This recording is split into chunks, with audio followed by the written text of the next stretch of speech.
que debe ser más efectivo, ¿no?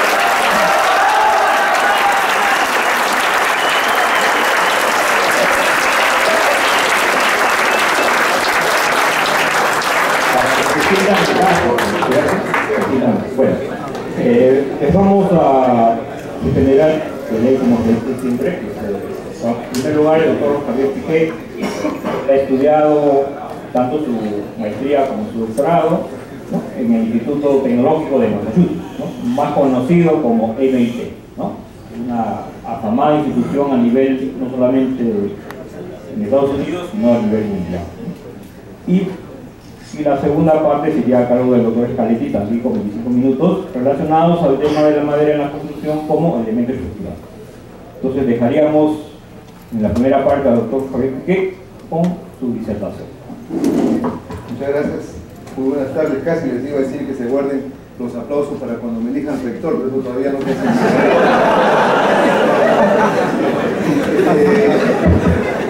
Hemos coordinado con el doctor Scaletti y el grupo Tarcuy para plantear este tema de por qué no se usa más madera en la construcción de Perú, ¿no? Y la idea es en esa primera parte presentar a ustedes dos aspectos. Yo voy a centrarme en cómo se usa, cómo se usaba, cómo se usa la madera como material de construcción, principalmente en otros países del mundo, como para hacer un marco general, qué posibilidades hay. Y el doctor Scaletti luego les va a hablar sobre la parte propia del material, la madera en el Perú y todo lo que se ha avanzado en este tema, y después empezamos a conversar cómo se puede mejorar, qué se puede hacer, ¿no? Las cosas son de aquí para adelante y en ese sentido ustedes son el futuro. Ojalá logremos convencer a algunos para que puedan promover y desarrollar más la base tecnológica para el uso de la madera. Y ustedes ven en esa foto, les voy a mostrar algunas cuantas. La madera pues tiene muchísimos años, siglos como material de construcción, ¿no? Solamente voy por el tiempo a hacer algunos cuantos vistas. Y este puente que todos hemos visto en la...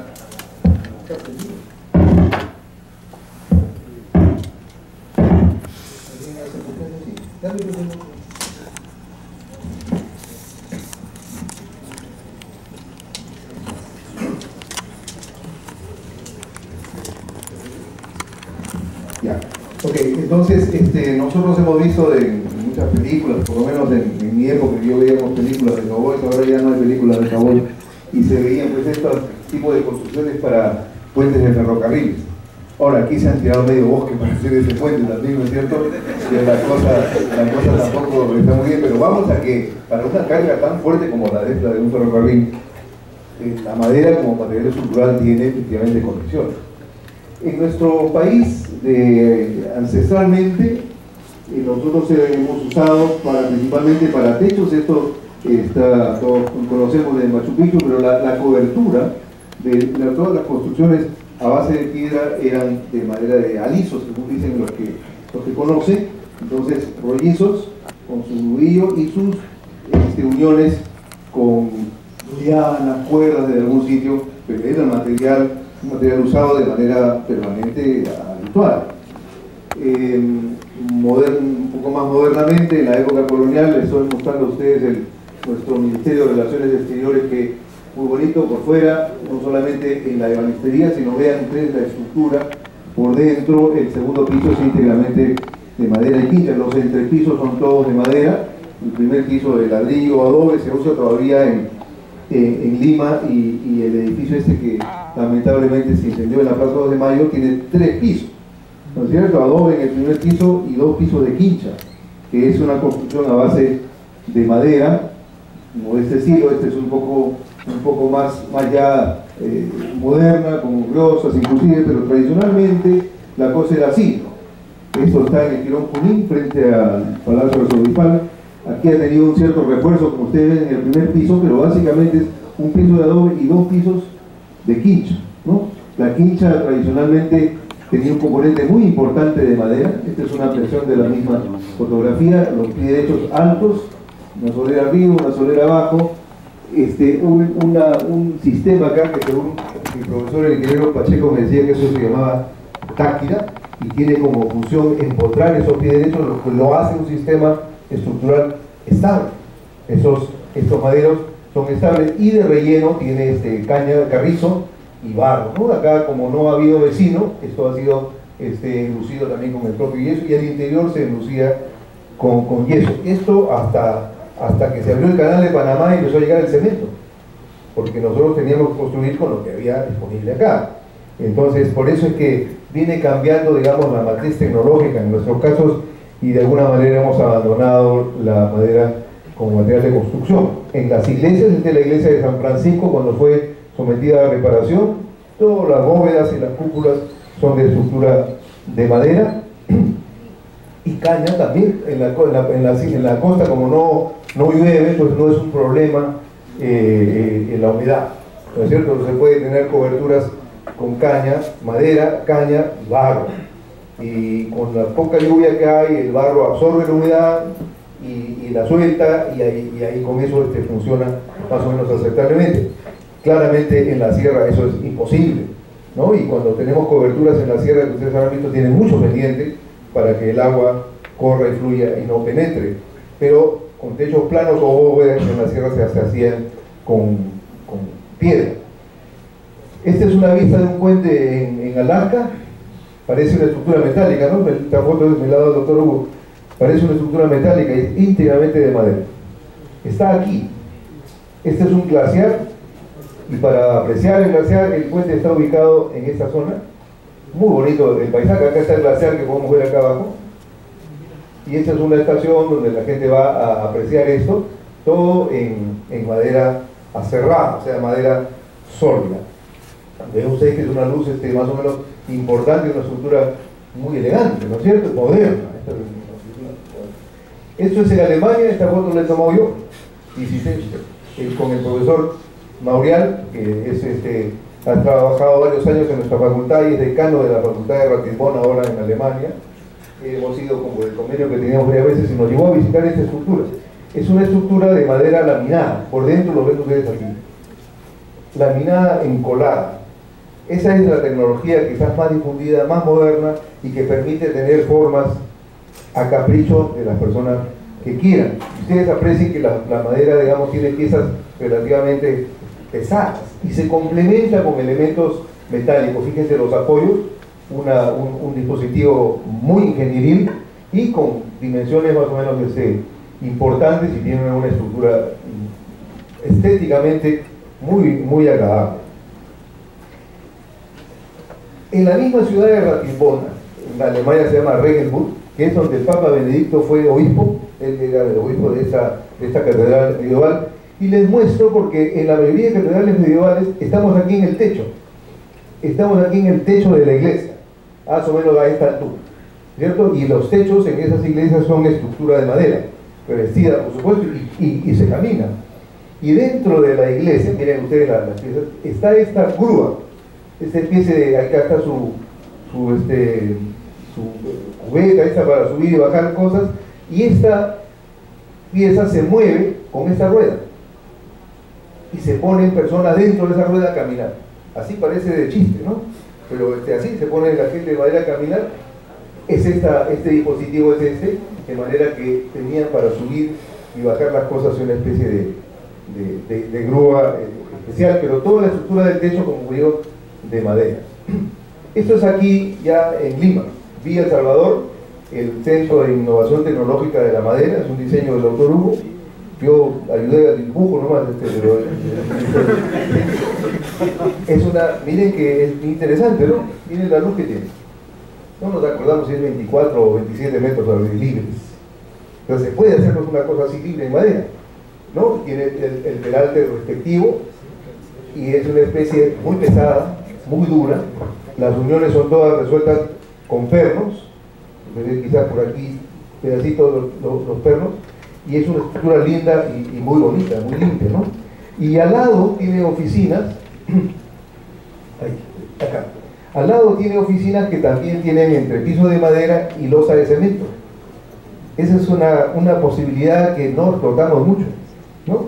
Miren ustedes, todas las vigas de madera están apoyadas en las vigas de concreto, ¿no es cierto? Acá tiene un cargador, este elemento que da acá es un cargador, encima vienen apoyadas estas vigas de madera y encima tiene una losa para hacerle acá abajo, creo que esa es la única, hacia acá está. Esta es la vista por dentro. Listo, ¿no es cierto? Y aquí compite bien la madera en ese sentido como complemento en la estructura de inflexión. Regreso un ratito. Este es un tratamiento de madera en un auditorio en Bogotá. En Colombia se usa mucho la albañilería de ladrillo visto, muy bonito, lo trabajan muy bien y se complementa muy bonito con esas estructuras de madera. Esto es acá, en Lima, de lo que era antes Maderera Palacio, que tenía una fábrica para exportar madera debidamente tratada, secada, procesada, y su tijeral es de madera. Tienen ustedes una peculiaridad: qué juntitos están los elementos. Cuando nosotros nos hablan de tijerales, pues uno va por acá, el otro está 4 metros, 5 metros más allá, así, metálicos, ¿no? Pero como la madera, para poderla sacar provecho y que no tenga cargas tan grandes, entonces hay que ponerlos muy juntos. Y también ustedes notan que las piezas son de relativamente poca dimensión. Lo que usa es el peralante. El gran peralante se puede entonces tener bolsas relativamente pequeñas. Y otra cosa innovadora que ya no estamos usando mucho, pero que en otras partes del mundo se usa tremendamente, es este tipo de uniones. Estas planchitas plomitas que ustedes ven acá es lo que se llama planchas de clavos. Eso es el estándar de la industria de tijerales en otros sitios. En vez de correr clavos uno por uno, es una plancha que se troquela, o sea, se dobla, y eso viene a ser los clavos. Entonces los clavos están todos juntos, allí agarrados, y se pueden poner muy juntos y solamente se prenden. Entonces no hay que estar con todo ese trabajo de tener una cartela. Es un sistema muy bueno, pero acá no hay industria para eso. Eso de alguna manera tiene una limitación. Esta empresa importaba estos dispositivos como para poder fabricar estas cosas, y se ve muy bien, ¿no? Y le sale, por supuesto, económico, porque si no es económico no funciona, y eso es uno de los temas que seguramente vamos a conversar un poco más adelante. ¿Es dónde? En Alemania, creo que es en Europa. Miren ustedes qué bonito se ve, ¿no? Qué agradable el aspecto del material, y es material estructural. Las uniones se complementan con elementos dispositivos mecánicos, pero hay mucho trabajo también de la parte creativa de los arquitectos en cuanto a las formas para poderle sacar provecho al material tan bonito. Todo esto en madera aserrada. Madera aserrada, la que cortamos directamente del tronco, dimensionamos, limpiamos, ¿no? Pero con esa también se puede hacer después, por ejemplo, la madera laminada. Ya la vimos. Esto es en Miraflores, en una terraza, hecho todo con madera, ¿no? Madera, ustedes ven acá las piecitas, todo clavado, muy bonito. Acá tiene lógicamente su dispositivo para darle estabilidad, porque es un volado de una sola luz para poderlo equilibrar, pero se ve muy elegante y muy bonito. Lo que pasa es que alguna gente prefiere tener el aspecto estético de la madera, y otros quizás por desconocimiento entonces no lo usan. Pero también hay esto, ¿no es cierto? En muchos sitios la madera está desprestigiada, uno, porque se incendia, y eso es cierto, eso es una realidad, y eso hay que enfocarlo técnicamente. En países que tienen muchos años de desarrollo con la madera, las normas sobre protección contra el fuego son muy rígidas, y por eso ustedes verán que en estos otros países las viviendas no están adosadas. Siempre hay una vivienda que se ve muy bonita, una al costado. Eso no lo hacen porque les sobra la plata ni les sobra el terreno. Esa es protección contra incendio. Eso es para que cuando se queme una casa no se queme toda la manzana, como pasa acá, ¿no es cierto? Entonces tiene que tener una separación.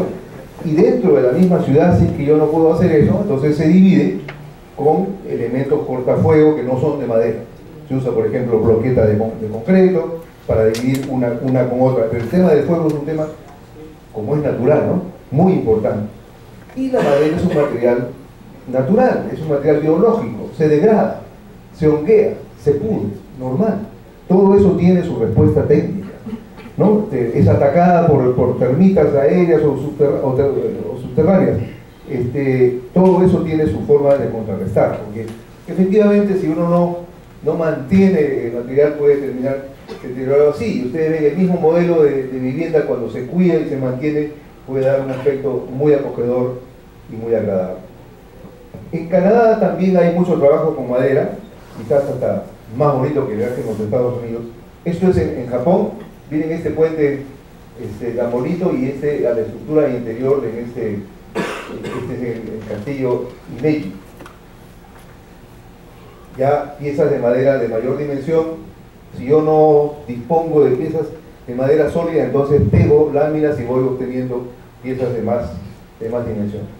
El estándar de la vivienda en Norteamérica, en Canadá, en Estados Unidos, es una cosa así. En algunos casos se usa revestimiento de madera también en el exterior y también en el techo. A veces se usa aquí elementos de láminas de pizarra, pero eso es el estándar es la vivienda a base de madera. Esta, por ejemplo, no luce de madera, sino solamente en una cierta parte.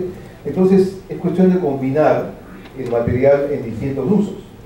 Esto es en Europa. Miren ustedes el trabajo arquitectónico tan bonito que hay para esto, ¿no? Esta la puse específicamente para mostrar que prácticamente no había madera. O sea, y era una cosa como cualquier otra construcción. Aquí tienen ustedes sí gran cantidad de madera, y esto se puede hacer cuando la madera tiene un precio accesible. A veces en alguna de estas zonas cuesta la 10ª parte que acá. Ahí tenemos un problema que hay que conversar ahora, ¿no? Porque el tema es económico, en parte es económico, en parte puede ser un problema técnico y de que la gente no lo desea, pero también, por ejemplo, hacer este revestimiento enteramente de madera aquí sería muy costoso, ¿no? Eso es una realidad en ese momento. La norma canadiense ha cambiado el año 2010 para hacer 6 pisos, un edificio de madera. Esto es en Vancouver, que es la zona de la Columbia Británica, o sea, en el lado del Pacífico, donde están los mismos temblores que acá. O sea, es zona sísmica, donde se hace la construcción, pero la construcción con madera pesa una fracción de la construcción que hacemos nosotros con albañilería y con concreto, una gran ventaja. Y por otro lado, debemos tener suficientes sistemas adicionales para resistir la carga lateral. Aquí así de pasadita lo ven ustedes, por ejemplo acá, columna, ¿no?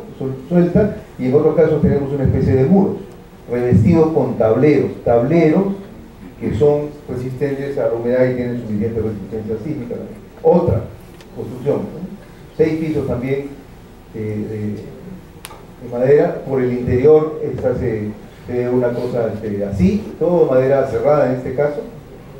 Y por ejemplo, en algunos casos para darle resistencia lateral usamos riostras, así como se usan en las estructuras metálicas. Miren qué interesante, una riostra de madera redonda con sus dispositivos metálicos como para agarrar a la otra estructura, y el resto todo estructura de madera. Se ve, la verdad, muy bonito.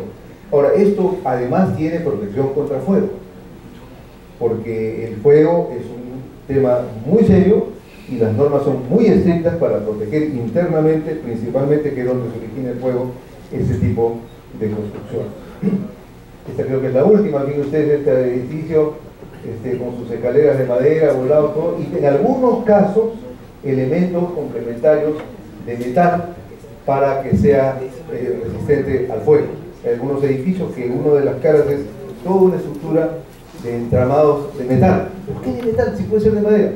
Para el tema del fuego, ¿no es cierto? Entonces se van complementando las dos cosas: la estructura de madera, una columna de madera perfectamente trabajable, vigas de madera perfectamente trabajables, y además otros elementos complementarios. Entonces la industria propiamente en estos países está muy desarrollada y permite pues tener este tipo de desarrollo. Fíjense ustedes esta estructura que ya es un alarde, ¿no? Muy común en Europa este tipo de construcciones. De distinta forma, es decir, trabajando como si fuera una cáscara, y de material con estas formas que solo se le puede dar como se lo hace laminado, y creo que la siguiente es la última. 90 metros de luz, arco de madera laminada, o sea, madera laminada encolada, láminas de madera encoladas, y en fábrica se les va dando esa forma curva. Estos también son de madera laminada encolada. Miren el tamaño de las personas, ¿no? Y así, entonces se fabrica una parte en planta y luego se lleva al sitio donde se puede ensamblar, y en Europa hay muchísimo desarrollo para poder desarrollar. No sé si me pasé o me sobró tiempo, pero con eso era la primera parte de la introducción que quería mostrar. Gracias por ahora.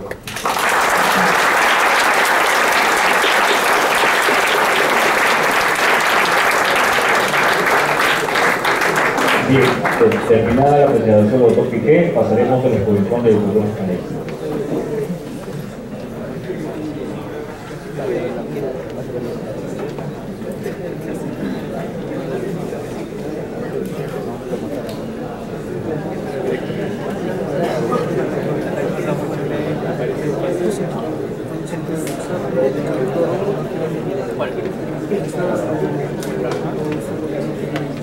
Buenas tardes. Quería empezar esta presentación con un ejemplo también de una construcción propiamente no de madera cerrada. Aquí tenemos una construcción que es ya con un producto mucho más tecnificado que la madera cerrada, ¿no?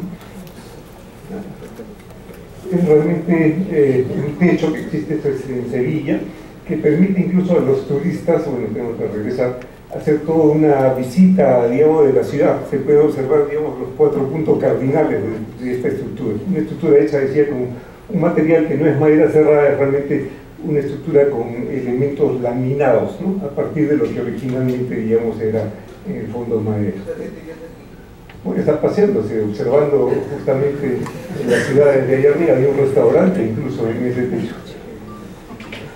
Bien, entonces, antes de hablar un poco de las características mecánicas, digamos, de la madera como material estructural, he considerado conveniente hacer un breve recuento de los recursos que tenemos. Esto es más o menos como luce el bosque de la Amazonía, ¿no? Es un bosque muy heterogéneo, con muchas especies distintas. Más o menos el 60% del territorio nacional está cubierto de bosques, 78 millones de hectáreas. Sin embargo, a pesar de que más del 60% del territorio nacional es bosques, la industria forestal participa con menos de 1% del Producto Bruto Interno. Realmente una industria poco importante en contraste con, por ejemplo, lo que tenemos en Chile, en que la madera es, después del cobre, la segunda fuente de ingresos para el país. El Perú, comparado con otros países del área del mundo, realmente tiene uno de los consumos más bajos de madera por habitante. No llegamos a 0.03 metros cúbicos por habitante y por año. El bosque húmedo tropical, digamos, y el bosque amazónico, en caso de esos, cubría en épocas pasadas 14% del territorio del planeta, de la superficie del planeta. Hoy día no llega al 6%. Hemos destruido, digamos, en siglos pasados realmente mucho de ese bosque. Hay expertos que estiman que en 50 años, si seguimos al mismo ritmo, no tendremos bosques, digamos, todavía por explotar. Pero lo que quizás poca gente sabe es que de cada 10 hectáreas que se afectan de alguna forma del bosque en los países, digamos, de climas tropicales como el nuestro, 9 realmente no se usan para extraer madera de ninguna forma. Se destruyen típicamente para abrir tierra para el cultivo de carácter temporal o para la minería ilegal, y en algunos países, no es nuestro caso, para la ganadería. Aquí tenemos, bueno, una vista del Perú, ¿no? Y bueno, se está comentando ahí que realmente si destruimos bosque, es en este momento más para el cultivo ilegal de coca, por ejemplo, o para la minería informal. Este es un poco el uso que le damos a la madera en la mayor parte de lo que estamos destruyendo. Tengo ya algunas estadísticas que se refieren, bueno, a países que de alguna forma participan, pues, de la Amazonía. Se exceptúa Brasil. Brasil tiene más o menos 6 veces el área de bosque que nosotros tenemos, y hasta hace relativamente poco era el país que más bosque destruía en el mundo, ¿no? Tenía ese, bueno, poco honroso, digamos, primer lugar.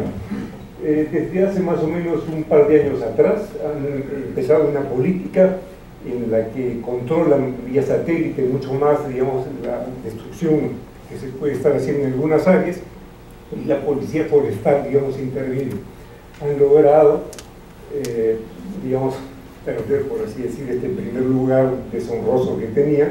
Ahora es Indonesia, el país del mundo que realmente destruye más bosque anualmente.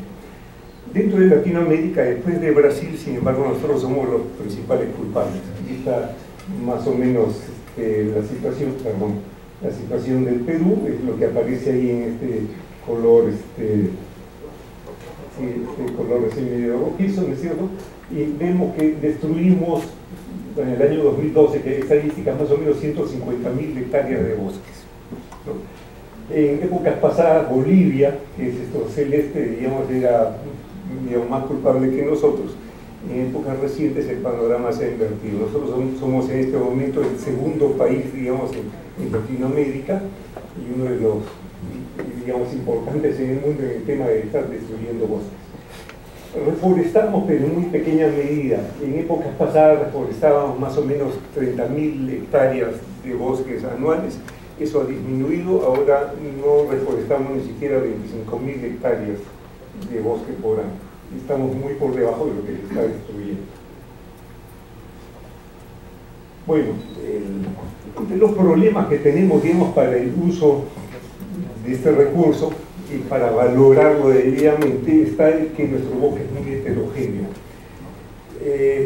En los países de climas templados como Canadá o los países escandinavos, más o menos 7 especies aportan casi la totalidad de la producción. En nuestro país, en cambio, en la Amazonía, digamos, tenemos por lo menos unas 2.500 especies y posiblemente más, de las cuales quizás unas 500 o 600 podrían tener potencial para la construcción. Pero realmente conocemos muy poco de esas especies. Hay algunas experiencias a nivel de probetas pequeñas, con una extracción no estadísticamente muy controlada, digamos. Tenemos experiencia de más o menos unas 200 especies a nivel de probetas pequeñas, y mucho menos a nivel de elementos estructurales, digamos, a tamaño natural.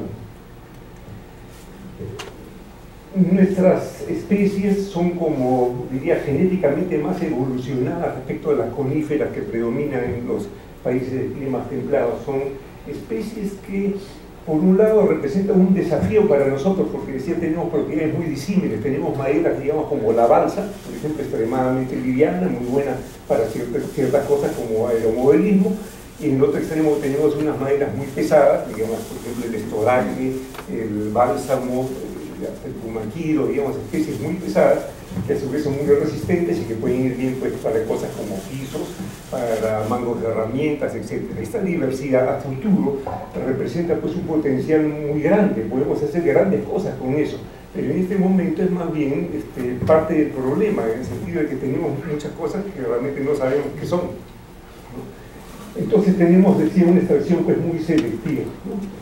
En el Perú, más o menos de cada hectárea de estas, una de cada 10, ¿no?, que es intervenida de alguna forma para extracción forestal. Encontramos que lo que extraemos de madera es muy poco, porque extraemos unas pocas especies conocidas. Extraemos más o menos 3 metros cúbicos por hectárea. En Canadá se extraen por lo menos 100 metros cúbicos por hectárea, ¿no? Claro, de bosques cultivados, de bosques reforestados, y que además tiene, pues, un número muy limitado de especies. Encima, en especies preciadas como por ejemplo la caoba, se han hecho estudios para determinar que respecto al volumen original en el árbol, solamente un 15% llega al consumidor final. El 85% se pierde en desperdicios a lo largo de todo el proceso. Entonces, como resultado de esta situación, bueno, la madera termina siendo un material caro. En Canadá cuesta 10 centavos de dólar el pie tablar, que es una unidad de volumen, que es un pie por una pulgada, ¿no? 10 centavos de dólar el pie tablar, y aquí en el Perú cuesta entre $1.50 y $2 el pie tablar, ¿no? Nuestros ingresos incluso son menores, y en definitiva la madera, pues, es un material que se nos hace costoso, ¿no? Es un material, sin embargo, que puede ser muy eficiente en ciertos usos, particularmente en techo, porque podemos, por ejemplo, lograr soluciones mucho más livianas que lo que puede pesar, digamos, un techo más convencional. Aquello que llamamos un techo aligerado de concreto armado pesa realmente 300 kilos por metro cuadrado, más quizás unos 100 kilos más por metro cuadrado de acabado, son 400 kilos por metro cuadrado, cuando con la madera podemos lograr una solución igualmente efectiva que pesa la 10ª parte, ¿no? Entonces, a pesar del costo mayor por unidad de volumen, finalmente podemos incluso así tener una solución que puede ser competitiva en madera. Bien, esto muestra más o menos las especies que utilizamos. Yo he comentado que en la Amazonía existen miles de especies, literalmente, ¿no es cierto? Pero en el mercado, hablando de madera cerrada, encontramos básicamente una docena de especies. Este es más o menos el consumo que tuvimos en las distintas especies en el año 2012 como muestra. Y Hay también algunas especies que tienen algunos usos preferentes, por ejemplo, para hacer chapas, o sea, láminas que se tajan, digamos, en un árbol, ¿no? Así como si tajáramos un lápiz, por eso a una escala mayor, y ahí pues la especie esta lupuna es la más abundante con la que fabricamos algunos tripleys, por ejemplo, bueno, contra chapados, que no tiene propiamente un uso estructural, están más bien destinados a hacer muebles de cocina y cosas parecidas. Entonces, ¿qué necesitamos para valorar la madera como material estructural? Hay una serie de cosas que tendríamos que tener para que la madera pueda ser considerado pues un material en condiciones análogas a lo que podemos tener en el ladrillo, el acero y demás. Necesitamos básicamente poder especificar apropiadamente el material, lo cual es un desafío, decía, porque tenemos pues miles de especies distintas y no podemos ser unos super expertos en el tema como para poder conocer exactamente las propiedades, bueno, de todas las posibilidades. Necesitamos tener algún sistema de control de calidad, que tiene que ser un trabajo hecho a posteriori, porque la producción se da pues en el bosque natural sobre todo, no tenemos propiamente muchas áreas de reforestación y necesitamos estandarizar las dimensiones. Frente a esos tres desafíos hay efectivamente unas normas nacionales. Veamos un poco algo de eso. Hablando del agrupamiento estructural o de la especificación del material, diría mejor, la idea frente a este desafío de tener pues miles de especies distintas es agrupar las distintas especies en aquellas que tienen características más o menos similares. Y esto es un poco lo que hace una de las normas nacionales. La base, para empezar, es que hay una buena correlación entre propiedades mecánicas. Por ejemplo, aquí se está mostrando el esfuerzo de rotura aparente en elementos de flexión contra alguna medida de la densidad. ¿Por qué existe esta buena correlación? Porque realmente la madera tiene una estructura anatómica compuesta por una serie de fibras que esencialmente son similares entre las distintas especies. Lo que hace la diferencia es la cantidad de vacíos que algunas especies tienen, digamos, en su estructura respecto a otras que tienen una estructura más compacta. De manera que a mayor densidad realmente lo que tenemos es más fibras de madera y menos aire, y por tanto también mejores propiedades mecánicas. Así que sobre la base de la densidad se puede hacer una clasificación preliminar, por lo menos, de las especies, y justamente lo que considera esta norma que tenemos para el agrupamiento estructural, que busca pues reducir la selectividad, ¿no? El hecho de que los profesionales especifiquen una especie que les es conocida cuando hay pues algunos cientos de otras especies que pueden ser exactamente equivalentes desde el punto de vista, digamos, del comportamiento de una estructura, ¿no? En nuestra norma nacional, las especies de madera, por el momento, tienen 4 grupos estructurales llamados A, B y C, que corresponden a ciertos rangos de densidad que están indicados aquí, ¿no? Esa es la clasificación preliminar. Después se hacen de todas maneras algunas investigaciones de propiedades mecánicas y entonces se hace la calificación definitiva. Bueno, en la siguiente lista se muestra más o menos la composición típica de un bosque de la Amazonía. La mayor parte de la madera que tenemos, este es el volumen, el 42% se estima en volumen o algo parecido, corresponde a especies del grupo A, que son especies muy densas, con posibilidades de ser usadas en, digamos, por ejemplo, estructuras de puentes, que requieren fuerzas pues relativamente importantes, ¿no? Pero que tienen también mayores dificultades para trabajarse. Por ejemplo, no se pueden clavar con la misma facilidad en una especie de las que llamamos del grupo C, ¿no? El grupo, que en cambio pues, encontramos más frecuentemente en el mercado. ¿Por qué razón? Las especies del grupo A son especies pues, muy pesadas, y cuando están húmedas, quiere decir con un alto contenido de humedad, cuando recién el árbol ha sido talado, no flotan siquiera. Entonces, para poder extraer la madera, que típicamente parte del proceso se hace por río, para extraer madera del grupo A necesitaríamos hacer balsas juntando algunas piezas del grupo A con algunas especies del grupo C o incluso menos densas para que el conjunto llegue a flotar, ¿no? A raíz de eso encontramos en el mercado poca madera, digamos, que corresponde a esos grupos, y en cambio encontramos una abundancia de estas o de otras incluso más livianas, ¿no? Porque esas son simplemente más fáciles de extraer. Bien, aquí hay algunas de las especies que han sido agrupadas, en las que hay estudios a nivel de probetas y de especímenes a escala natural, ¿no? Por ejemplo, en el grupo A, especies más bien pesadas y muy resistentes, está pues el estoraque, el pumaquiro, por ejemplo, entre las más conocidas, ¿no?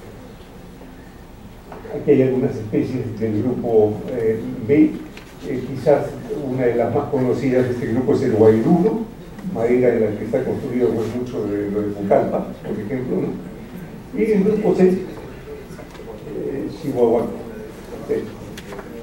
Entonces, aquí hay una lista de parte de las especies que están en el grupo C, que decía son quizás las más conocidas en el mercado, ¿no? Ahí encontramos pues alguna muena, por ejemplo, encontramos el tornillo, encontramos el diablo fuerte, que realmente es una algonífera, la panguana, por ejemplo, que realmente en el Perú no es tan conocida, quizás como en Colombia o en Ecuador. La panguana en Colombia o en Ecuador es más o menos lo que para nosotros es el tornillo, o sea, una especie de, bueno, frecuentemente utilizada, reconocida, digamos, por sus propiedades. Y en esas listas tienen apenas, pues, no sé, un par de docenas de especies, ¿no? Decía, y desgraciadamente pues desconocemos las propiedades de la mayor parte de la madera que tenemos. Es urgente, diría, hacer más estudios al respecto y poner en valor, digamos, este recurso que actualmente está siendo mayormente quemado porque la gente no reconoce, digamos, su eventual valor, ¿no? No lo dije anteriormente, pero nosotros tenemos 78 millones de hectáreas de bosques, ¿no? Alguna gente optimista estima que se podrían sacar pues, fácilmente 100 metros cúbicos de madera por hectárea, ¿no? Tenemos 78 millones de hectáreas.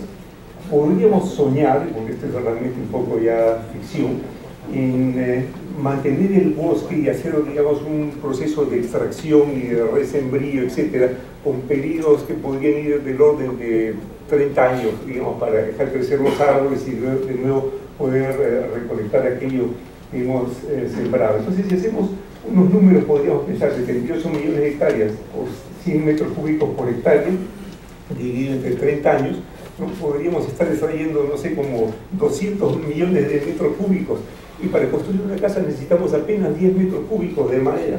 Podríamos realmente hacer una cantidad de construcciones increíbles, pero eso es, decía, casi una mentira, ¿no? Porque no sabemos manejar el bosque natural apropiadamente.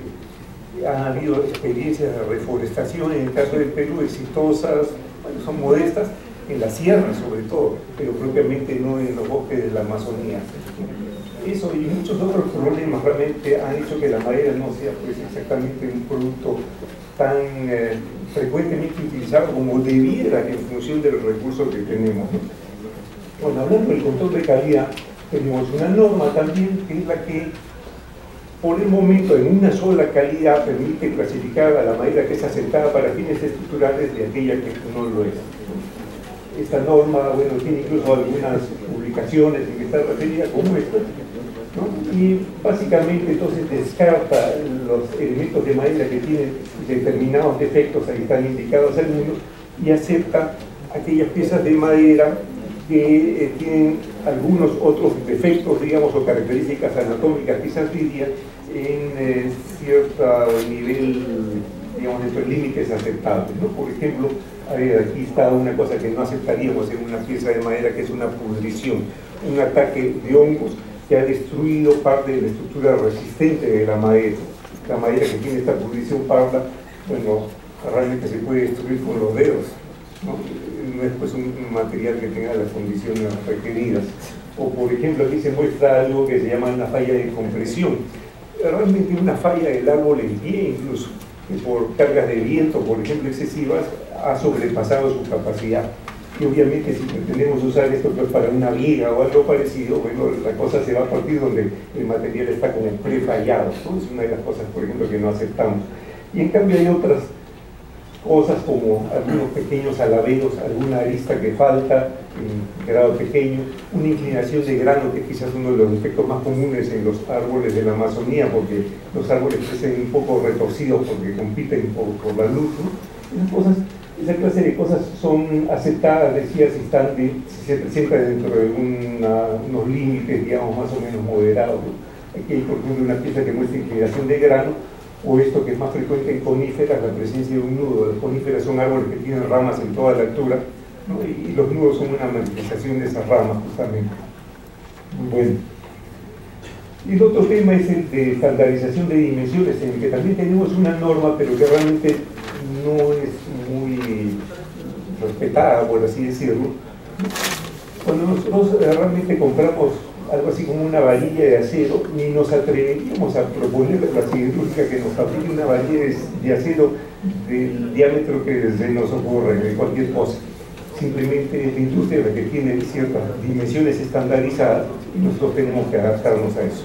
En el tema de la madera es al revés. Ustedes van a un depósito y encuentran toda clase de medidas, quizás menos lo que estaban esperando, ¿no? Entonces falta una coordinación entre la producción y el usuario final, ¿no? Que ordenaría todo el mercado. Y aunque tenemos una norma, decía, realmente no ha sido pues, suficientemente forzada, ni realmente está teniendo un efecto, digamos, en el proceso de producción así significativo, ¿no? Y la idea, claro, es que si tuviéramos un sistema respetado de dimensiones preferidas, organizaríamos el mercado, ¿no? Ordenaríamos el mercado y facilitaríamos todo el proceso. Bueno, este es más o menos lo que está en la norma, ¿no? Es un sistema por el cual la madera no se vende por las dimensiones nominales, porque acaso si ustedes van a comprar madera y tienen una pieza de 2 por 4 pulgadas y no mide pues los 5 centímetros por 10 centímetros que debería medir, mide menos, ¿no es cierto? Se la vende por dimensiones nominales, que son las que en algún momento tuvo la pieza antes de, qué sé yo, terminar el proceso cepillándola, dejándola secar, etcétera, etcétera, ¿no? La norma que tenemos realmente se refiere a las dimensiones finales, están en centímetros, ¿no? Y todo un sistema por el cual se podrían extraer las piezas menores a partir de las mayores, respetando pues las pérdidas propias del proceso de reacerrido y esas cosas. Pero decía, esto no me atrevería a exagerar diciendo que es letra muerta, pero realmente no ha entrado, digamos, en la industria como debería realmente haber llegado. A lo que se apunta es eventualmente a tener la madera como una especie de sello de calidad, ¿no? Que alguien nos garantice que tenemos una especie que califica para ser del grupo C, por ejemplo, ¿no? Y que ha sido definitivamente revisada por un especialista para ver, bueno, que tiene toda una serie de características que la califican pues como un elemento de carácter estructural. Y en esas condiciones podríamos hablar de esfuerzos de diseño. En nuestra norma, en la norma de 010 concretamente, tenemos justamente toda una serie de procedimientos de diseño y esfuerzos de diseño asignados a cada grupo, ¿no? Los esfuerzos de diseño se basan en investigación de probetas para empezar, con algunos ajustes después para reconocer las calidades distintas que se dan en los elementos de escala natural, ¿no? Aquí hay una gráfica, por ejemplo, de cómo compara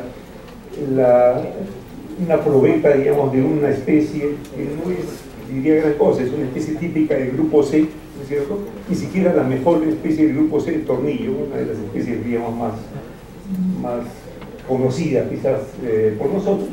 Aquí se está mostrando cómo compara en un ensayo, digamos, de flexión, en curva, digamos, fuerza de flexión, con lo que sería prácticamente la mejor de las coníferas desde un punto de vista mecánico, algo que localmente llamamos el pino Oregón, que era nuestro material favorito para encofrar 30 años atrás, de repente, un poco más, ¿no? Y en un momento, bueno, fue medio sustituido por especies nativas, digamos, particularmente, por ejemplo, cosas como el tornillo, ¿no? Ese pino Oregón, decía, desde el punto de vista mecánico, es inferior incluso, bueno, hablando de resistencia, que sería la altura a la que estamos llegando ahí, es inferior al típico elemento de tornillo, y muy inferior a una madera del grupo B, por ejemplo, que tendría resistencias del orden de 1,5 veces estas, o a maderas del grupo A, cuya resistencia estaría por lo menos por encima de 2 veces estas, ¿cierto? Bien, para, digamos, completar la información en probetas, se han hecho y se siguen haciendo, incluso aquí en la Facultad de Ensayos de Vigas a escala natural, con defectos, por ejemplo, para observar cómo los distintos tipos de defectos influyen pues, en las propiedades mecánicas, ¿sí? Y esto, por ejemplo, que se está mostrando aquí, es una gráfica de resultados en un programa que enfatizó el tener elementos con defectos justamente para estudiar su influencia. Ahí se estudiaron 511 vigas de 5 especies peruanas, de distintas, decía, marupá, catagua amarilla, tornillo, manchinga y estoraque, ¿no? Y se observa cómo en algunas piezas podemos tener, digamos, mucha influencia en la resistencia, que es lo que está graficado aquí en abscisas, ¿no? Y relativamente menos influencia en otras cosas. Bueno, se está aquí comparando realmente la resistencia obtenida en vigas con defectos, sin clasificar, es decir, aceptando un poco cualquier material, ¿no? Porque el énfasis del programa es estudiar la influencia de defectos, contra lo correspondiente obtenido en probetas tomadas de las mismas zonas de cada árbol, ¿no? Entonces aquí se hizo un muestreo decía, árboles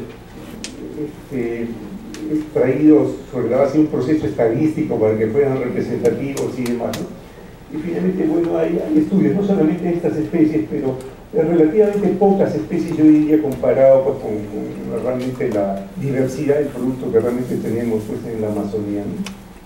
Entonces los esfuerzos admisibles que aparecen en la norma están deducidos a partir de los valores en probetas y afectados por una serie de cosas, un factor de calidad, por ejemplo, que tiene que ver con el nivel de defectos o características que consideramos aceptables según la norma, ciertos efectos de forma y tamaño, ciertos efectos de duración de carga y unos factores de seguridad propiamente. El diseño en madera, según esta norma, es un diseño con cargas de servicio propiamente. Aquí están algunos de los valores que aparecen pues, en nuestra norma, son esfuerzos admisibles en condiciones de servicio. Y quisiera hacer notar que, por ejemplo, las especies del grupo C, a la que pertenece, por ejemplo, el tornillo, ¿no? Tienen un esfuerzo admisible de flexión de 100 kilos por centímetro cuadrado. Es más o menos lo mismo que le asignaríamos a un concreto de 210 kilos por centímetro cuadrado de resistencia si lo diseñáramos en condiciones de servicio. El tema resistencia no es un problema para nuestras maderas. La madera del grupo C, la más débil de la madera del grupo C, está llegando a estos niveles. El tornillo, por ejemplo, tiene más o menos una capacidad un 10% mayor que eso, ¿no? Pero algunas especies del grupo A, las más débiles del grupo A, podrían llegar en servicio a 210 kilos por centímetro cuadrado.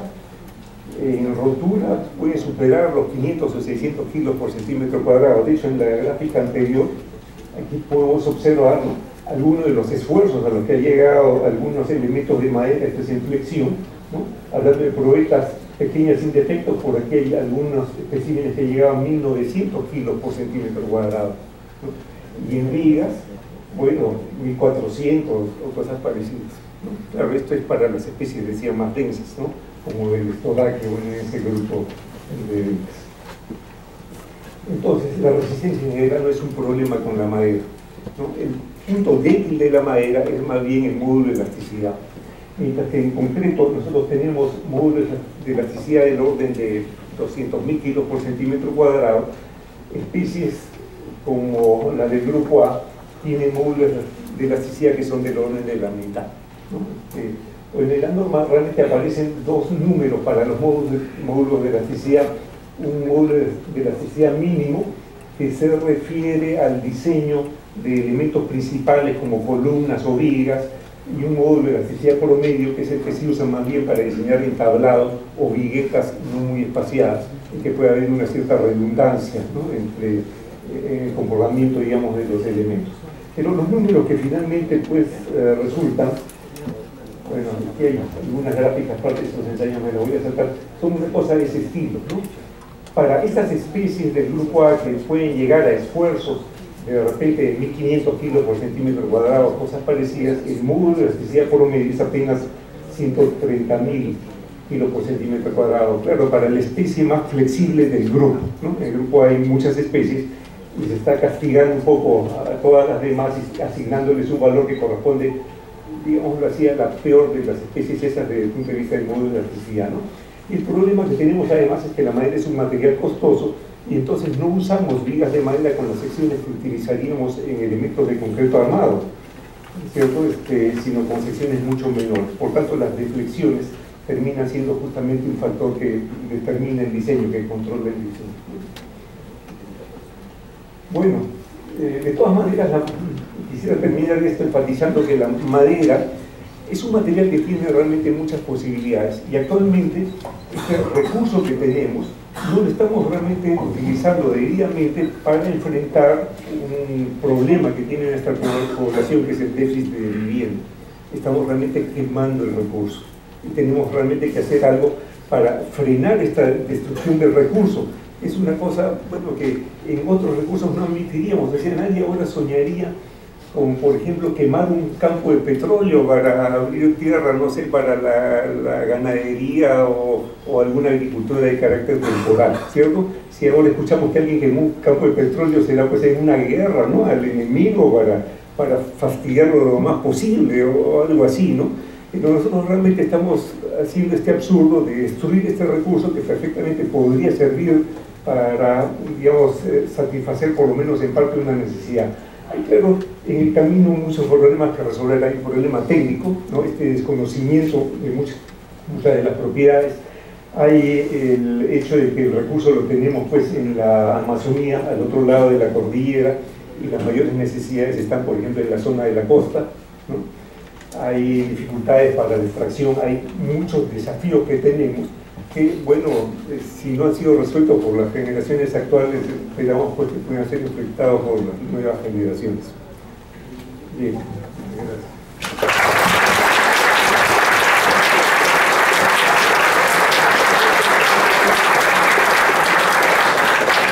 Bien, para terminar esta parte del programa, demos un fuerte abrazo a los dos expositores.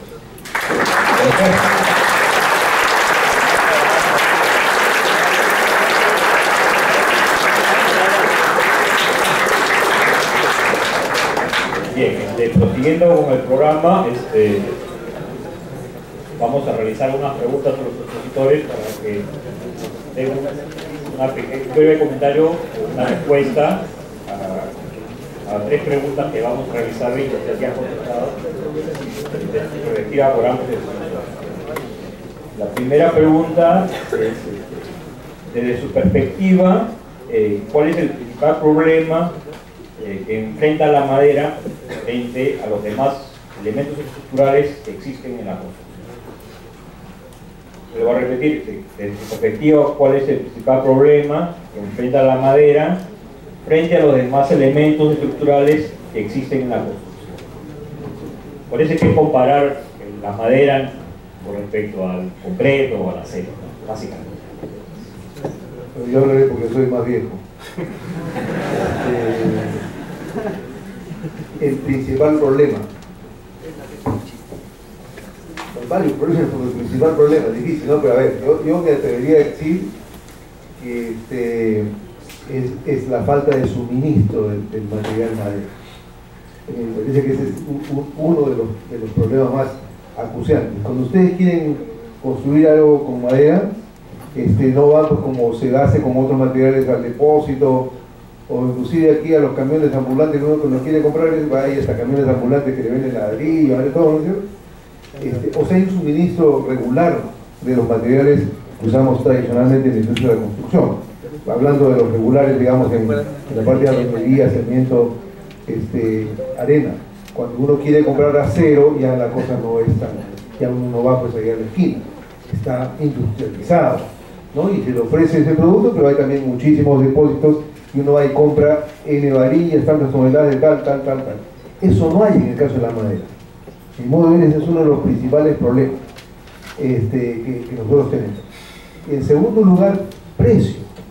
En la costa es un material costoso, ya lo dijo el doctor Hugo, ¿no? Acá cuesta 15 veces más que lo que cuesta en otros países que son productores tradicionales de madera, por estas otras condiciones que hay. O sea, creo que es bueno debatir también cuáles son las condiciones, por qué es que es aquí, por qué es un material, por qué tiene precio alto, por la oferta es baja, el costo de extracción es alto, el costo de transporte es alto, ¿no?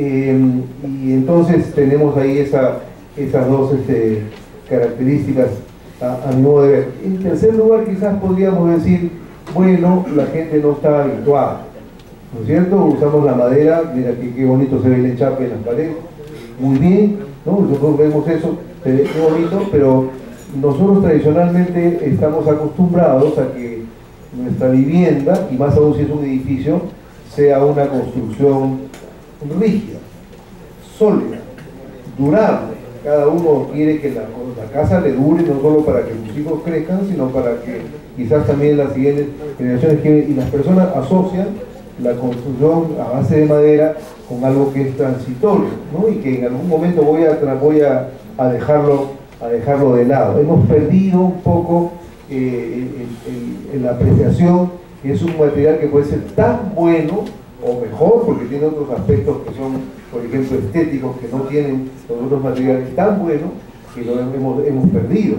Y no hay, pues, no hay suficiente demanda o técnica y personal para trabajar. O sea, como ustedes, y podemos seguir hablando de todos los aspectos las dificultades que tiene y cómo podemos enfrentarlos. Yo creo que eso es un tema para conversar ahora, pero suficiente creo con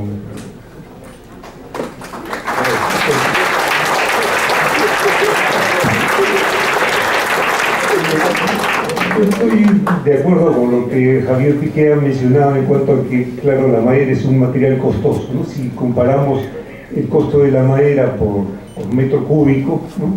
Un metro cúbico es más o menos 400 y algo más pies tablares, estaríamos hablando de un costo del orden, pues, de $800 el metro cúbico, algo así, contra 100 y algo dólares por metro cúbico en el caso del concreto, ¿no? Pero cabría preguntarse por qué es el costo tan alto si tenemos, pues, ahí esta abundancia de recursos, ¿no?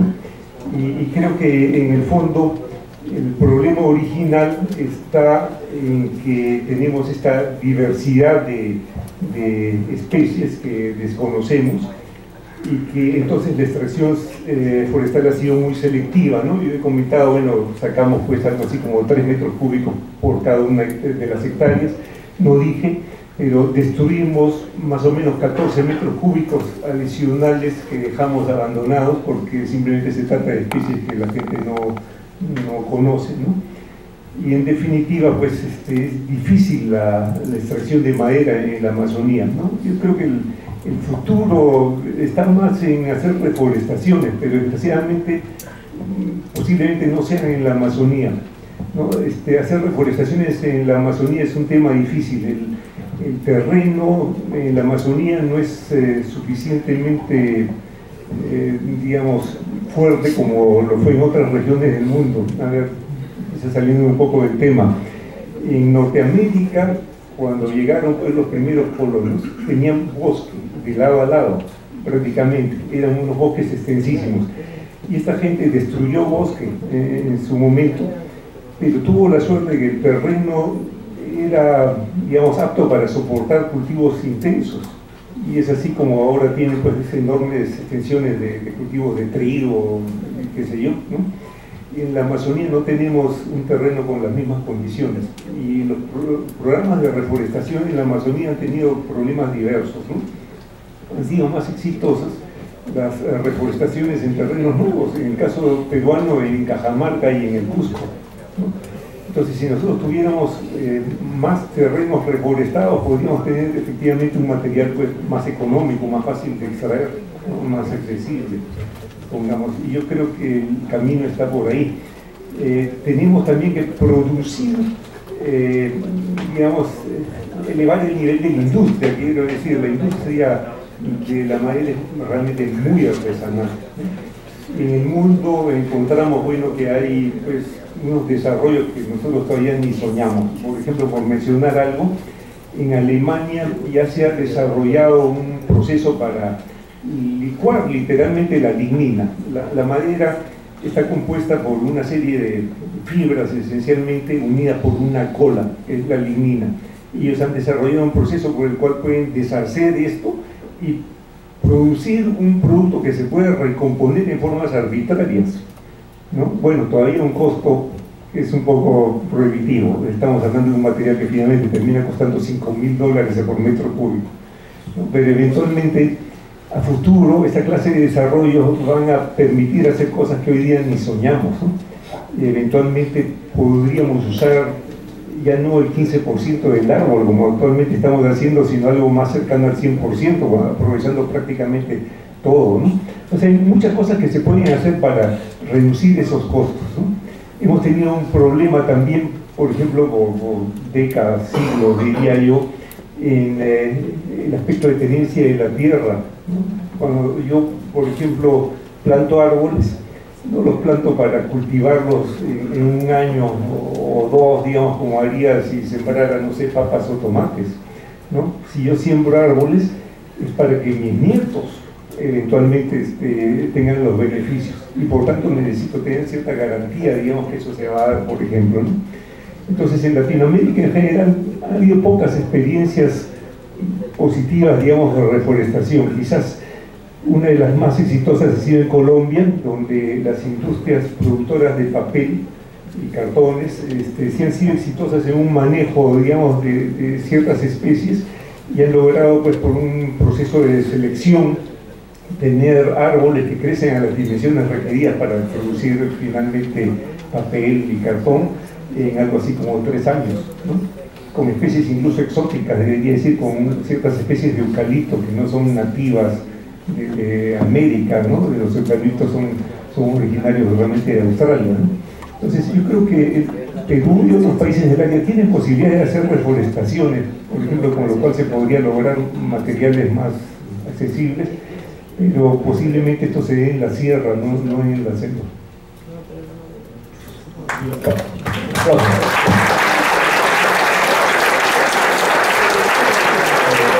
Pasaremos a la segunda pregunta, que es la siguiente.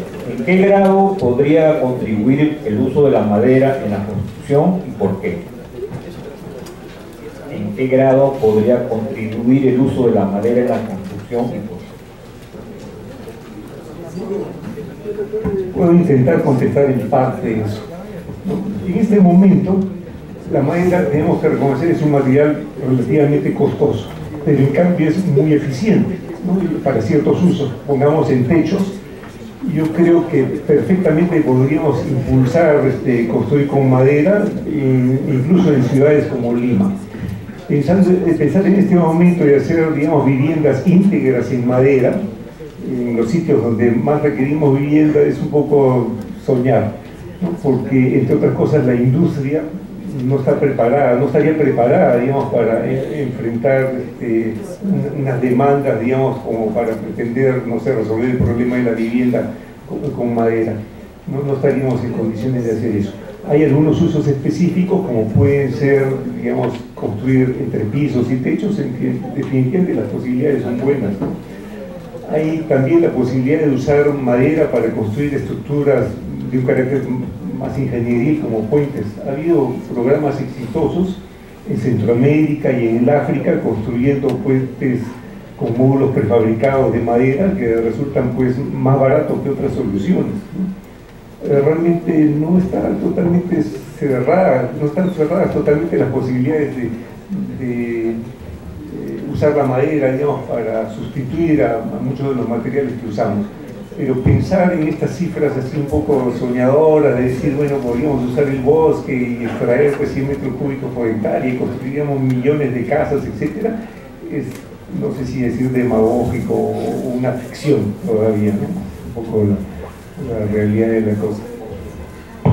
Yo podría decir lo siguiente. Hace unos años, ya creo que como el 98 o algo así, hubo un concurso que el Ministerio de Vivienda promovió para vivienda multifamiliar, sistemas alternativos para vivienda multifamiliar, porque es efectivamente la solución que justamente se está dando en estos últimos años, de que se puede abaratar la construcción y muchas personas pueden acceder. La experiencia del techo propio y esto de vivienda creo que ha sido muy exitosa, ¿no es cierto? Hay ahora mucha gente que ha podido comprar su departamento. Pensando en qué alternativa al sistema convencional se podía hacer, se hizo este concurso. Y uno de los proyectos que fue considerado era trabajar paredes de bloqueta, de bloque de cemento, bloque de concreto, y entrepisos de madera con una losa de cemento. Entonces, en la flexión, o sea, desde el punto de vista estructural, resistente, la madera compite muy bien, con ventaja. Entonces, si nosotros la combinamos con estos otros elementos, por ejemplo, en nuestro medio, en la costa peruana, todavía se usa demasiado el ladrillo de arcilla. El ladrillo de arcilla en otros países está de salida porque para hacer ladrillo de arcilla hay que tomar suelo que es de cultivo, ¿no? La arcilla es un suelo de cultivo. y nosotros tenemos la arena que nos sobra por la ventana. O sea, la arena en la costa del Perú pues, es el mundial más abundante que hay. Lo razonable debería ser usar bloque, ¿no es cierto? Y nosotros no usamos bloque, se usa muy poco, y eso que ya hay normas. Hay empresas extranjeras que vienen promoviendo lo de bloque, ¿cómo se llama? FIF, ¿no? La empresa FIF, que todavía existe, FIF lo vende completo. Esta se compra para el monopolio, sí, pues. Pero entonces el tema era efectivamente el bloque. En muchísimos países se usan las paredes, se usan de bloque, ¿no es cierto? El concreto se usa para otras cosas y ladrillo de arcilla es un lujo.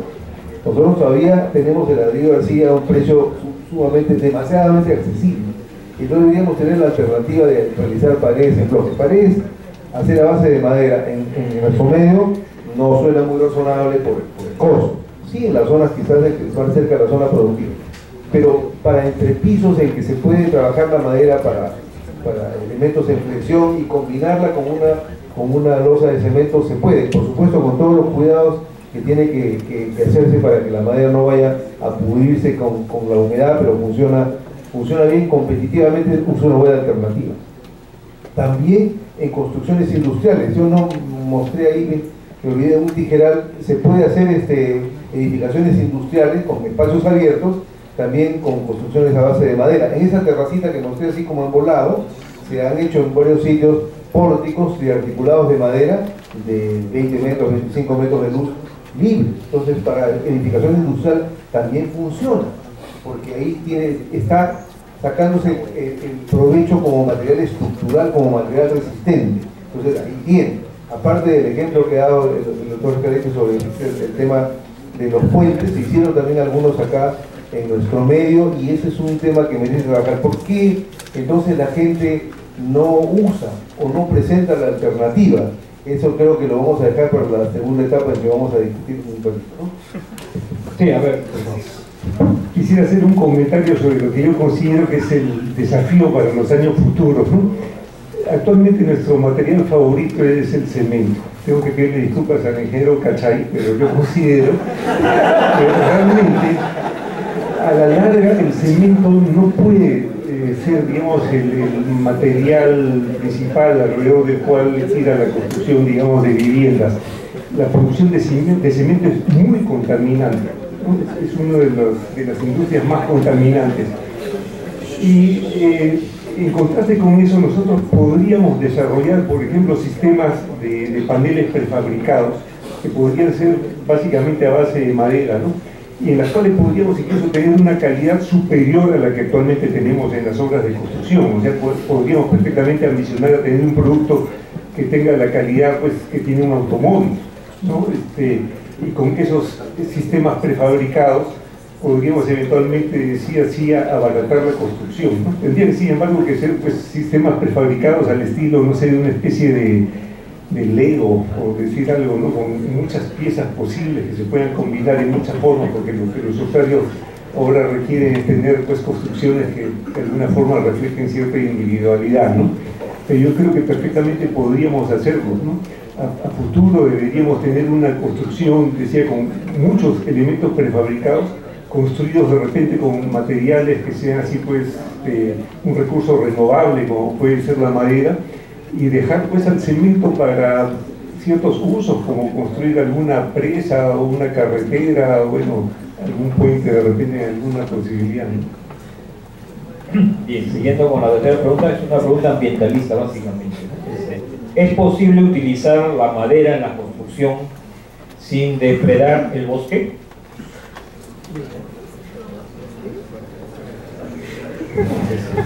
El argumento que yo he traído es que realmente estamos depredando el bosque, pero no para construir como esa madera, la estamos quemando, ¿no? Entonces, bueno, las cosas irían mejor si simplemente usáramos la madera, si fuera un delito más serio, digamos, quemar el bosque, algo que el Estado realmente enfrentara pues en serio, cosa que no estamos haciendo, ¿no? Estamos destruyendo como 150.000 hectáreas por año, ¿no? Reforestando apenas 25, algo parecido actualmente, ¿no? Entonces, yo creo que justamente si empezamos a reconocer en la madera una alternativa, valoraríamos ese producto. La gente ya no lo quemaría, por lo menos, ¿no? Diría, bueno, voy a guardarlo y lo venderé, por lo menos, ¿no? En lugar de simplemente quemarlo. Pero eventualmente, efectivamente, a futuro deberíamos tener algunos programas de reforestación. Yo insisto, me parece que lo más promisorio es hacer esto en la sierra. Eso da, pues, consume mucha mano de obra, trabaja mucha gente. Es realmente una actividad que sería buena para la economía en general y podríamos perfectamente, ¿no?, mantener la producción a los niveles en que se requiere para el consumo. Eso está dentro de lo factible, ¿no? Yo diría que la respuesta sería sí, ¿no? Ahora, si realmente seguimos dejando las cosas como están, ¿no?, y simplemente quemando bosque, no cumplimos con satisfacer algunas de las necesidades de la población y realmente cada vez vamos a estar peor. La gente que actualmente consume, quema, digamos, el bosque, está algo así como, bueno, no sé si la expresión es un poco exagerada, pero afectando la vida de nuestros nietos, quizás incluso más próximamente de nuestros hijos. Yo podría agregar lo siguiente: como parte de los tratados de libre comercio, el país está obligado a que la madera que se exporta, por ejemplo, sea certificada que viene de un bosque legítimo, ¿no es cierto? Y hay pues también contrabando de madera ilegal.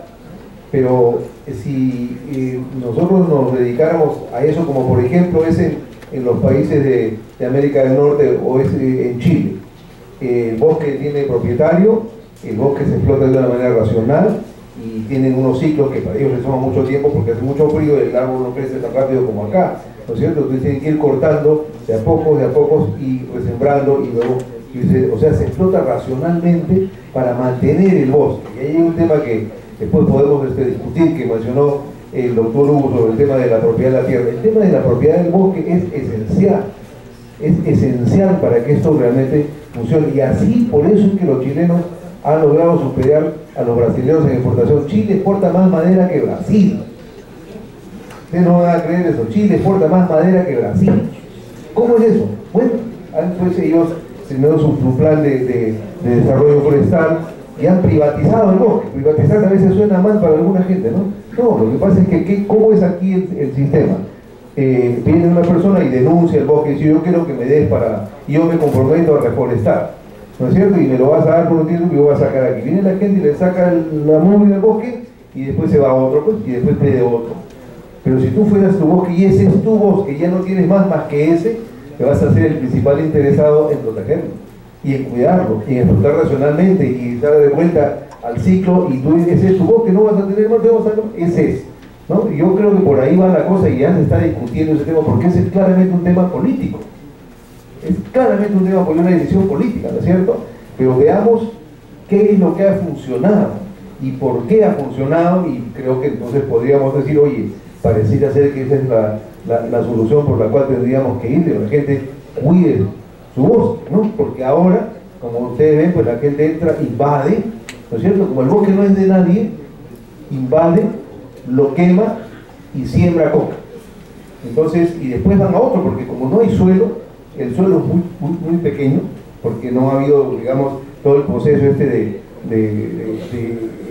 los sedimentos y las cosas que hacen suelo. Entonces eso en 2 o 3 años pierde su capacidad y queda, como ustedes han visto en la foto, rojo, nada, desierto, pelado.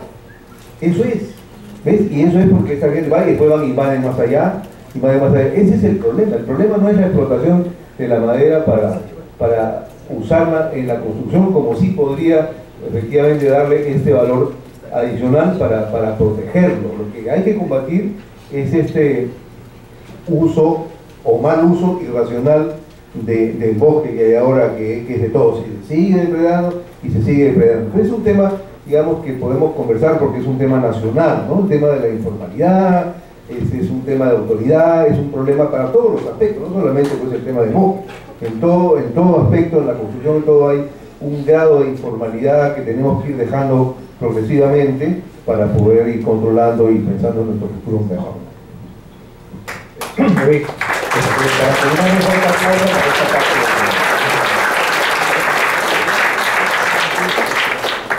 Bien, para proseguir con el programa, vamos a tomar unas preguntas alcanzadas por el colectivo Tapuy para que sean contestados por ambos participantes. La primera pregunta es ¿qué criterios considera la norma de diseño en madera para enfrentar los problemas de incendio? ¿Y qué aspectos no han sido considerados según su punto de vista? O sea que ¿qué criterios? Nosotros tenemos algunas normas, pero realmente pues no constituyen un cuerpo completo en todos los aspectos, ¿no? Tenemos la norma 010, es esencialmente una norma de diseño estructural, es decir, ahí hay alguna referencia a esta clasificación en grupos, a los esfuerzos admisibles, a los módulos de elasticidad, a criterios, digamos, para dimensionar, qué sé yo, elementos a flexión, a flexotracción, a flexocompresión, compresión pura, presión pura y demás. O sea, el enfoque es únicamente un tema de diseño estructural, ¿no? En esa norma no está realmente contemplado digamos, las protecciones, por ejemplo, frente a fuego y demás. Y realmente no estoy muy familiarizado sobre normas ya más bien de un corte así de arquitectura, ¿no? Que quizás sea alguna referencia al respecto, pero hasta donde yo tengo la impresión, probablemente no tenemos una norma que trate esos temas.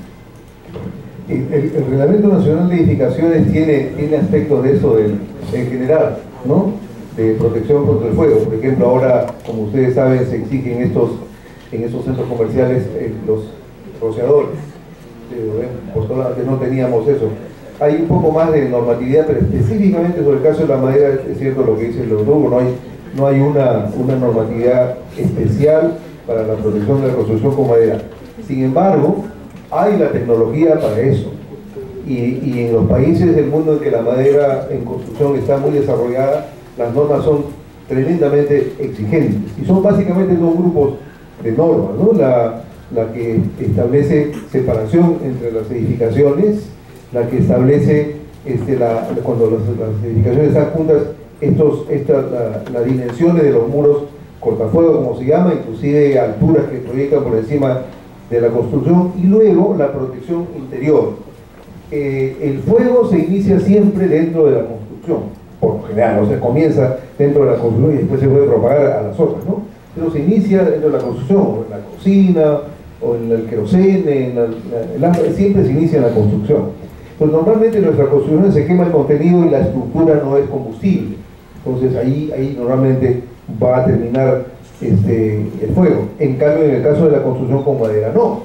Porque se inicia el fuego y eventualmente si se prende la estructura, la cosa entonces sigue. Las normas entonces exigen cierto grado de protección interna para que el fuego no se propague a la estructura, mediante el uso de revestimientos internos que demoren la propagación del fuego. No es que lo hacen que no se va en combustible, no. Los criterios que se usan en estos otros países es que la protección interna contra el fuego sea tal que le da un tiempo hasta que llegue el auxilio externo, ¿no? ¿Cuánto tiempo tardan los bomberos en llegar a esa construcción? Entonces, 1 hora de protección contra el fuego. Si es una edificación importante, por ejemplo una edificación educativa, 2 horas. Entonces, antes que eso tiene que garantizar ese tiempo antes que se pueda producir los fuegos. Esas normas existen. Cuando nosotros no hemos tenido norma específica, se ha recurrido siempre a normas de fuera. Eso no es un problema, ¿no es cierto? Por ejemplo, ustedes han visto estas casitas que venden en Ventanilla, en el sur, unas casitas de madera, que bien bonitas, parecen casitas de muñeca, ¿no es cierto? Claro. Y eso nomás debería ser para eso. Lastimosamente mucha gente compra, porque son muy baratas, pero eso es una trampa mortal. Porque lo que puede ocurrir, como solamente tiene forro de madera por fuera, es que esa cosa se enciende, se quema toda la casa con la gente dentro. Es peligrosísimo, ¿no? Eso debería estar prohibido, o por lo menos exigirle con esta normatividad que tenga un revestimiento interior que retarde el fuego.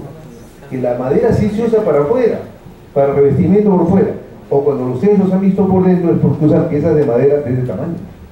Porque la madera se quema a una cierta tasa, no se quema así nomás, va progresando en el fuego. Entonces cuando no tiene una protección específica, las propias normas le exigen un cierto dimensiones para que eso vaya progresando y quede, y la estructura se mantenga. O sea, normatividad hay, ¿no es cierto? Nosotros deberíamos, en el caso de nuestro país, si queremos promover eso, exigir estas normas que hay en otros países. Por ejemplo, los tableros de yeso se usan en todo el mundo para la protección interior de las construcciones de vivienda. Tableros de yeso ya hay acá, el drywall famoso, ¿no es cierto? Eso es un buen insumo para la construcción con madera, para protegerla, porque de manera que uno entra en una casa que es de madera y no nota, porque está toda revestida con tableros de yeso, inclusive el cielo raso es una construcción común y corriente como las otras. Y en el exterior sí se puede usar, porque el fuego no va a venir del exterior, para eso yo tengo la separación. O sea, quizás la lección en general es que normas hay. El doctor Caletti les ha presentado todos los esfuerzos, las dimensiones, la calidad, todas esas son normas. Ya hay código de construcción con madera. El problema no pasa por aquí, ¿no? El problema podemos seguirlo discutiendo, creo que tiene otro orden. Bien, la segunda pregunta es, si quisiera construir una casa en una zona lluviosa, ¿qué tipo de madera debería emplear y qué mantenimiento debería de tener para evitar daños posteriores? Claro, ese es lo mismo que lo del fuego, ¿no? También está todo esto normado para proteger la construcción. O sea, uno no pone la casa de madera íntegramente y que le caiga el agua. No, nosotros tenemos que combinar la estructura de madera con ciertos elementos de revestimiento que pueden ser de madera, porque se usa. En los Estados Unidos, Canadá, se usa, por ejemplo, para los techos, vimos por ahí unas tablitas de madera que a modo de tejas, que son de una madera que tiene buena calidad para esto, y entonces efectivamente el agua no la da de más, pero por supuesto tienen un tratamiento. Esas se impregnan con una especie de anilina, no se pinta, la madera no se pinta, se deja que respire porque absorbe y suelta humedad, entonces tiene que dejarse respirar a la madera, es decir, pero se impregna de ciertos materiales que le dan cierta durabilidad. O sea, para el exterior, obviamente hay maderas que se pueden usar para eso como materiales complementarios. También hay unos elementos para el techo que son a base de asfalto, una especie de, como el piso vinílico, así, pero para el techo también esto se usa. Entonces, pero sí es muy importante impedir que la humedad penetre a las paredes o penetre a la casa, porque entonces hay condensación, la condensación es humedad y la humedad es esencial para que se desarrollen los hongos y empieza la pudrición que ustedes vieron ahí en ese efecto. O sea, todo tiene su técnica para protegerla con el fuego, para protegerla con la humedad, para protegerla con el ataque de insectos, por ejemplo. Y hablando un poco de la humedad, no sé si puedo hacer un pequeño complemento, ¿no? La presencia de agua en la madera es casi ya natural. En el árbol en pie, el agua es indispensable para que el árbol viva, es el medio por el cual se conducen los nutrientes, ¿no? Cuando el árbol, digamos, se corta, esa humedad existe realmente en diversas formas, ¿no? Hay parte de la humedad que digamos, está en la estructura química de las mismas fibras que componen la madera. Hay una humedad que está como saturando las fibras y hay una humedad relativamente libre que está rellenando vasos y demás. La humedad que está libre se pierde con relativa facilidad, ¿no? Eso reduce, digamos, en una primera instancia el contenido de humedad, la proporción del peso de agua respecto a la de madera a niveles, no sé, del orden de 30%. A partir de ahí se empieza a perder el agua esta que satura las fibras y empieza el proceso propiamente de secado de la madera en que se experimentan contracciones, cambios en las dimensiones, por ejemplo, ¿no? Entonces, finalmente la madera llega a una especie de situación de equilibrio, la humedad con las condiciones ambientales de humedad en el aire y de la temperatura, ¿no? Esa condición de equilibrio, claro, se altera cuando yo someto a la madera a un medio particularmente húmedo, qué sé yo. Pero una cosa que quería agregar es que realmente si nosotros, por ejemplo, dejamos una pieza de madera expuesta, le cae la lluvia, el agua entra como agua superficial, como un agua libre, que se pierde también con relativa facilidad. Esa agua no daña la madera, se pierde con relativa facilidad y no llega a propiciar, digamos, un desarrollo de hongos y demás. Lo que es crítico para la madera es dejar que el agua penetre nuevamente como agua de saturación de las fibras, ¿no? Que es finalmente la que es difícil de perder, ¿no? La que requería pues un proceso de secado más extenso. Entonces, en los detalles que hacemos en una construcción con madera, no hay mucho problema en que temporalmente, digamos, le dé un poco la lluvia, por ejemplo, ¿no? Claro, protegemos a la construcción de madera de repente con algunos aleros, algo así, pero no es pues absolutamente prohibido, ¿no?, que alguna agua le caiga a la madera, porque esa agua se pierde con facilidad. En cambio debemos, digamos, evitar, por ejemplo, que algún elemento de madera, no sé, una columna, esté en un charco de agua, ¿no?, permanentemente, porque en ese caso sí, finalmente la humedad entraría a saturar, digamos, la estructura interna de la madera, y ese es el agua, digamos, que sería eventualmente difícil de perder y que crearía las condiciones propicias, digamos, para el desarrollo, por ejemplo, de hongos, ¿no? Entonces, claro, en zonas lluviosas hay que tener cuidado con qué sé yo, detalles de cómo resolvemos las cosas alrededor de una ventana, pongamos, ¿no?, que tenemos que tener un alféizar, bueno, que de alguna forma haga que el agua pues resbale, ¿no? O en la situación del techo tenemos que colectar de alguna forma el agua de lluvia para de algún modo canalizarla y no dejarla pues que se empose ahí al pie de nuestro muro de madera y cosas parecidas, ¿no? No son temas difíciles de resolver. Hay textos incluso escritos sobre la materia, algunos de los cuales incluso hasta se pueden bajar de internet y demás, ¿no? Eventualmente queremos aprender un poco sobre esa clase de temas. Bien, como ingenieros tenemos un tiempo determinado, entonces sería la última pregunta. ¿Qué tan eficiente sería una vivienda de madera frente al mar, teniendo en cuenta el suelo que es arena, y qué solución sería para la cimentación? Pues, ahí hay varios aspectos. En general, la madera funciona bien frente al agua salada.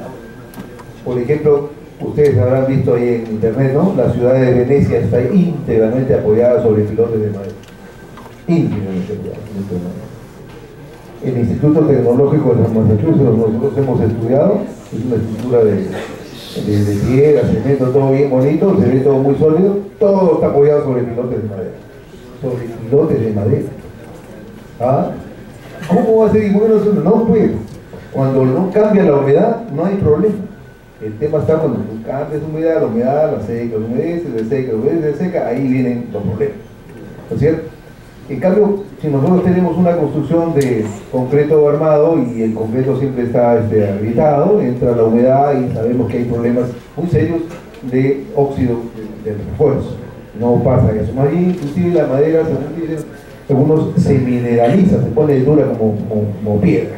Se mineraliza cuando uno la pone en contacto con el agua salada. Y la madera pesa poco, entonces en ese sentido no es tanto problema el tema de la cimentación. Pero ahí el tema viene, el tema de las conexiones. Usualmente, modernamente, la construcción con madera se ensambla con elementos metálicos. Ahí hay que tener entonces mucho cuidado, porque nosotros no acostumbramos, pero los clavos o los pernos íntegramente tienen que estar debidamente protegidos. En algunas de las vistas que les mostré, eso de los tijerales que se veían unas planchitas, esas planchas están zincadas, ¿no?, con proceso industrial de protección para la humedad, para que no se oxide con el tiempo. Y el clavo se oxida, y la propia humedad y cosas de contenidos de la madera lo pueden atacar. Entonces uno va a hacer construcciones a base de madera cerca al mar, todos los elementos de conexión tienen que ser debidamente protegidos para que no haya entonces este problema de oxidación con el tiempo, pero en general tiene ventaja. Y ustedes pueden ir a Ancón, ven casas antiguas construidas a base de madera. En Chorrillos serían muchísimas construcciones lindas a base de madera, los ranchos famosos, preciosos que hasta ahora están. Entonces no es un problema, al contrario, ¿no? Creo que tiene ventaja relativa a la madera en esas condiciones. Yo quisiera agregar algo. Hace un rato comenté que nosotros teníamos, por ejemplo, una diversidad de especies que a la larga representa pues un potencial importante, ¿no? Y hablando, por ejemplo, de usos así en el mar, nosotros podríamos construir pilotes en un muelle con algunas especies de madera que son más resistentes a los ataques biológicos que el propio concreto. Por ejemplo, tenemos una especie llamada quinilla colorada. No la logran comer ni siquiera unos moluscos que comen el concreto. O sea, nosotros podríamos tener algunas situaciones particularmente agresivas en que filotes, digamos, de quinilla colorada efectivamente serían mucho más durables que la estructura, digamos, de nuestro material favorito, por así decirlo, el concreto armado.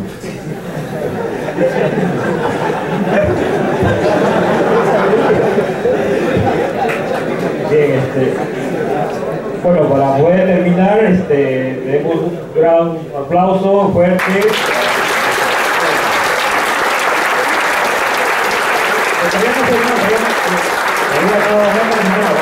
Aplausos fuertes primero por eso. Ahora, en este momento, el colectivo Tarpuy, ¿no?, va a proceder a entregarles unos diplomas de reconocimiento a nuestros queridos profesores por la disertación que hemos hecho. Bueno, primero va a ser el doctor Javier.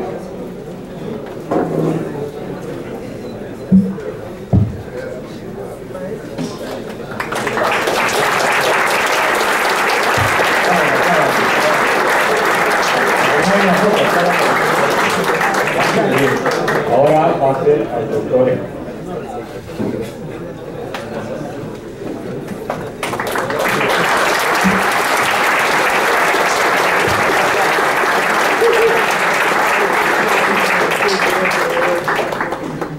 Muy bien. Bien, el agradecimiento por haber estado acá durante esta hora de disertación, ¿no? Y lo dejaría ya con el colectivo Tarpuy para que me den las últimas palabras. Gracias. Muy buenas tardes, compañeros. Agradecemos su participación. Ahora los invitamos a pasar a un pequeño refrigerio que hemos preparado para ustedes. A aquellos compañeros que aún desean cancelar el certificado y el DVD del debate Universus, lo pueden hacer afuera. Muchas gracias.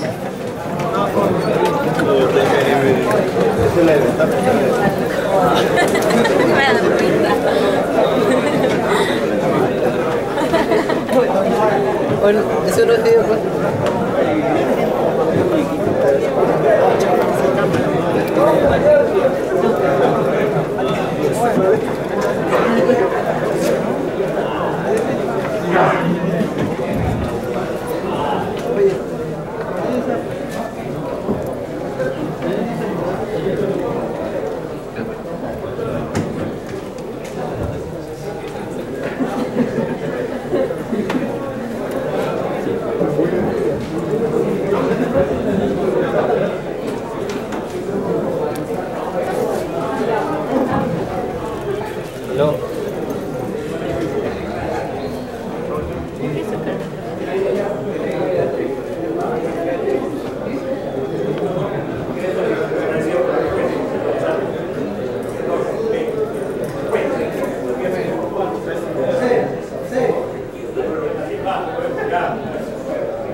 Es el HD.